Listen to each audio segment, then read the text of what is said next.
শ্বশুরালয়ে ছিল।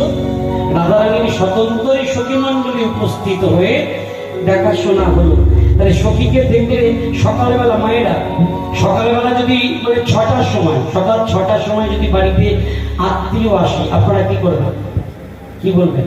মানে আপনি ঘুমিয়ে থেকে ওঠেন না, কড়া নাচছে আত্মীয় বসে, ও দিদি কড়া নাচছে, দিদি রে তাড়াতাড়ি ওঠ আমি এলাম। তুমি মানে কি বলবো তখন তাকে? আসার আর সময় পেলি না, আমরা ঘুম থেকে উঠলাম না, তুই আছি, তাই না? চতুর্থ এটা কিন্তু বলবে। কিন্তু রাধারানীর সখী বন্দিনী নয়, একেবারে সখী মানে বন্ধু। তারা সকাল সকালে সে রাধারানীকে ডাক দিয়েছে। রাধারানী ছিল কৃষ্ণ ভজনে, রাধারানীকে ডাক দিয়েছে। রাধারানী কি করলো? এই আমি যেরকম বললাম ওরকম করলো কি না? তাহলে কি করলো রাধারানী?